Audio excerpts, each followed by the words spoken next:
多肉植物控形顾名思义，就是控制形态，不让它过度生长，这非常讲究养花人的手艺。控养的用处很广，比如徒长的多肉、不够圆润的多肉，都可以通过控养来让多肉长得又胖又圆。那么我们要怎么做，才能让控养的多肉摇身一变成短肥圆呢？大家好，这里是花花世界的频道。在平时养护中，我们如果遇到多肉烂根、化水，找不到养护方法的，还请关注我的频道，相信这里有你想要的答案。现在秋季正是多肉控养的好时候，所以今天来说说怎样养护多肉才能变得小巧可爱。其实基本的养护思路就是控水、控肥加充足的光照。接下来具体介绍一下，希望可以帮到你们。一、控型。自由水和束缚水。在日常养护中，我们看到多肉植物又圆又胖，就会联想到叶片含水多。多肉叶片含水确实多，但是控养叶片里面的水不是你理解的那种水，正相反，叶片里含水量越低的多肉，叶片的样子越会是圆滚滚的。我这个说法可能有点颠覆大家平常的理解，听我来慢慢解释。大家可以把肉肉的细胞想成一个一个的用来装水的小袋子，每个小袋子里面都有很多蛋白质的胶粒，可以把水分子吸附住。被蛋白质胶粒吸附住的水就叫做束缚水，束缚水越多，叶片越圆越胖。而没被吸附住的水叫做自由水，肉肉体内的自由水是可以自由流动的，可以从气孔蒸发掉，也可以参与光合作用合成有机物质。而束缚水才是肉肉真正的水分储备。为了吸附住更多的水分，肉肉必须合成更多的蛋白质胶粒。在控养的环境下，因为有了危机意识，为了制作更多的蛋白质胶粒，所以叶片就会越来越胖，越来越圆。可以理解为我们非常饥饿后，饱餐一顿，肚皮就会圆滚滚一样。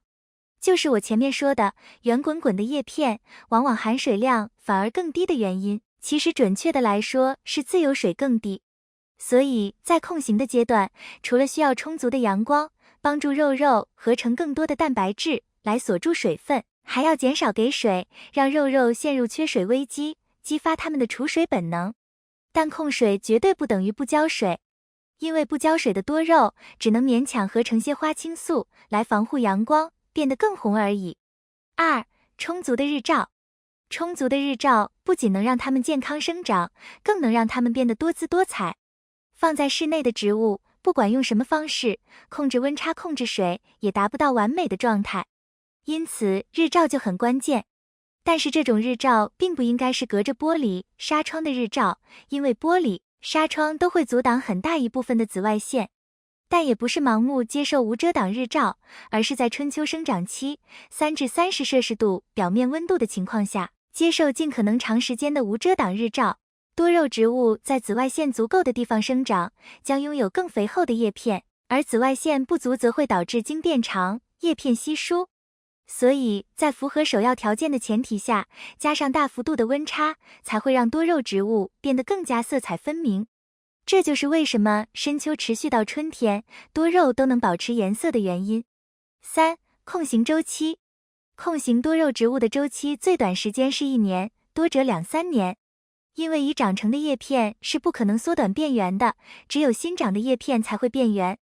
等到新叶片长出来，老叶片退化，这是一个漫长的过程，着急不得。二、控水。其实控水的第一件事就是养根。当你收到一颗新入手的多肉时，通常需要1至2个月的周期来养根。为什么养根那么重要呢？如果根系不好，那么后面的控水之类的一切都是空谈。在同样光照及肥料充足的环境下，根系不好的多肉给少量的水，会生长非常慢，叶片会比较干瘪，有明显消耗叶片的迹象。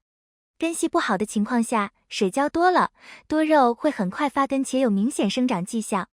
然后等根系长好，再少给水，这样多肉因为水不够，就会开始自我保护，团在一起向中间生长，慢慢的时间长了，就会形成粗壮的茎干。但这时候的叶片却还是小小的很饱满，这就是多肉的控型。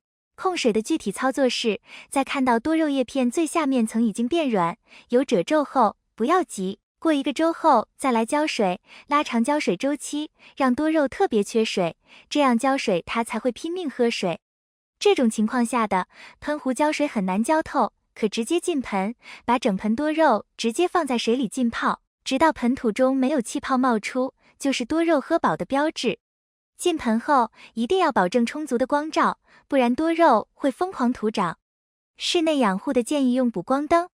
下次浇水时，也还是先观察多肉的叶片是否缺水，然后再依次延长浇水时间，让肉摸不准你哪天会浇水，这样你浇水时肉才会拼命的喝水，储存水分，渐渐的叶片都变得圆滚滚肥嘟嘟。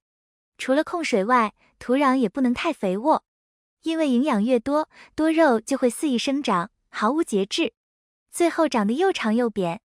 所以颗粒土越多越好控养，比如70%左右的麦饭石。但新手最好不要用全颗粒土，因为全颗粒营养极低。短期内虽然没有什么问题，但是时间一长，肉会越养越小，最后可能会因为缺乏营养而死。总结，多肉的控养我们可以总结为：先养根，等看到有明显的生长状态了，再控水、控肥。而且日常养护中想要快速出状态的，花建议用陶盆、紫砂这一类透水、透气性好的花盆，也要小一点。除了这个客观因素外，想要多肉出状态、植株好看，我们一定要狠下心来，多虐它，不然你错过了秋季，可能又要等半年了，所以赶紧操作起来吧。以上就是今天要分享的内容，多肉的控养，你还有什么问题？欢迎在评论区留言。如果你喜欢我的内容，请点赞、关注、转发给更多人看到。感谢你的观看，感谢粉丝一直以来的喜欢和支持，我们下期见。